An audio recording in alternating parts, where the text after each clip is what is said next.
24 में मोदी विजय का उलझता सवाल, क्या होगा मोदी वर्सेस ऑल। चुनाव आया तो सबका एकता का राग, मोदी के खिलाफ कौन कौन होगा साथ। 2023 में हुए नॉर्थ ईस्ट के राज्यों के चुनाव के परिणाम आ चुके हैं। इनसे देश में होने वाले 24 के आम चुनाव के पानी की था भले ना लग पाए, लेकिन तैयारियों का फुटप्रिंट जरूर दिख रहा, खासतौर पर टीएमसी और दूसरी क्षेत्रीय पार्टियों का।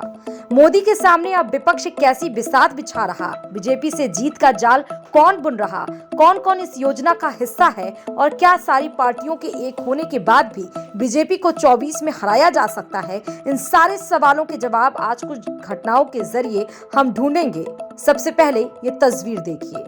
तमिलनाडु के मुख्यमंत्री और डीएमके अध्यक्ष एमके स्टालिन के 70वें जन्मदिन की ये तस्वीर है, जिसमें खड़गे, अखिलेश यादव, फारूक अब्दुल्ला, तेजस्वी और विपक्ष की अलग अलग पार्टियों के नेता मंच पर साथ खड़े हैं। 24 के चुनाव से पहले इस तस्वीर को काफी अहम माना जा सकता है, क्योंकि यहाँ से जो बयान आए, जो संदेश देने की कोशिश की, वो 24 के खेल को बदल सकती है। फारूक अब्दुल्ला ने यहाँ कहा कि पीएम बाद में तय कर लेंगे, पहले मिलकर लड़ लें। यानी अब धीरे धीरे विपक्षी पार्टियों को ये समझ आने लगा है कि अकेले और बंटकर मोदी के मेगा पावर से मुकाबला करना आसान नहीं।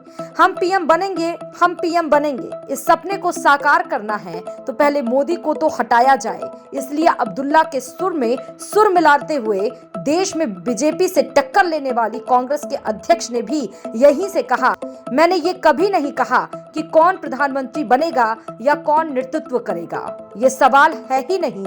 मैं तो यही चाहता हूँ कि हमें साथ मिलकर लड़ना चाहिए।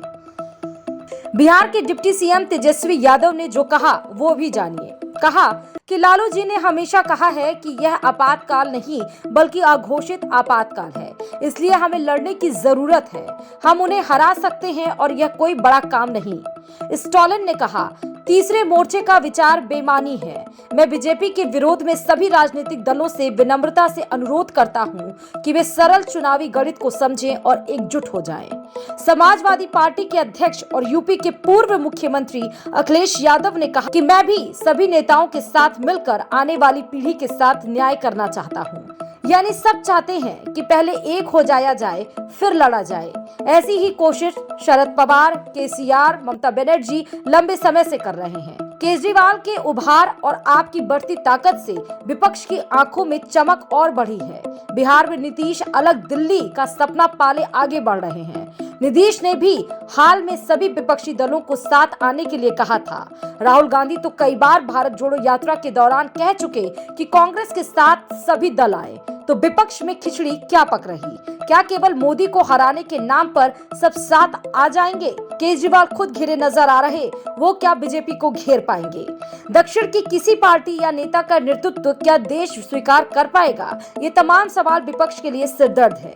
ये जरूर है कि महंगाई, अडानी का मुद्दा, विधानसभा के चुनाव परिणाम कुछ उम्मीदों को हवा जरूर दे रहे, पर बिहार में उपेंद्र कुशवाहा, महाराष्ट्र में उद्धव ठाकरे की हालत, पंजाब में बिगड़ते लॉ एंड ऑर्डर ने राहुल गांधी एंड टीम को टेंशन में ला दिया। पर अगर ऐसा होता कि सारे दल मोदी को हराने एक छतरी के नीचे आ जाते हैं, तो सवाल ये भी है कि देश के सामने एजेंडा क्या बताएंगे? न्यूनतम साझा कार्यक्रम क्या होता? बिना चेहरे के देश के चुनाव में जाना, भरोसा पैदा कर पाना इतना आसान होगा क्या? साथ एक मंच पर आना अलग अलग बात है, जीत कर आने के बाद साथ रहना अलग बात। तो क्या ये सारे पहेली विपक्ष सुलझा पाएगा? दूसरी तरफ मोदी का ग्राफ तमाम चुनौतियों के बाद भी कम नहीं। राजस्थान, मध्य प्रदेश, महाराष्ट्र, पश्चिम बंगाल, तमिलनाडु जैसे लोकसभा की ज्यादा सीटों वाले राज्यों में बीजेपी की चिंता जरूर बढ़ी, पर नॉर्थ ईस्ट और साउथ के राज्यों में पैठ के तौर पर पार्टी ने बैकअप प्लान जरूर तैयार किया है। सरकार का कामकाज, विदेश में सुधरती छवि, अलग अलग क्षेत्रों में आए बदलाव ने ब्रांड मोदी को और मजबूत किया। पिछले कुछ दिनों में रामचरितमानस को लेकर हुआ विवाद, मुसलमानों के बोहरा समाज से पीएम मोदी की मुलाकात, संघ का सामाजिक मुद्दों पर बदला तेवर, ये सब भी 2024 के लिए बीजेपी के पुल बांधने के प्लान का हिस्सा लगता है।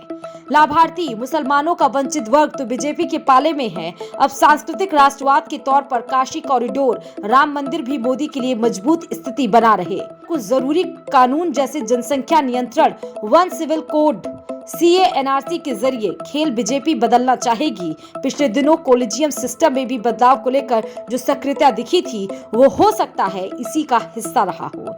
यानी सारी पार्टियां एक होकर भी जो देश में माहौल बनाना चाहती, उनके सामने मोदी के ये प्लान, ये समीकरण चट्टान बनकर खड़े हैं। पर लड़ाई कहीं से भी कमजोर नहीं होगी, क्योंकि राहुल ने यात्रा से पार्टी में संजीवनी दी है। क्षेत्रीय दल भी बीजेपी से लोहा ले रहे, चाहे वो अखिलेश हो, ममता बनर्जी हो, केसीआर हो या हो केजरीवाल। ब्यूरो रिपोर्ट, खबर प्याली। पसंदीदा चैनल खबर प्याली को लाइक करें, शेयर करें और सब्सक्राइब करें।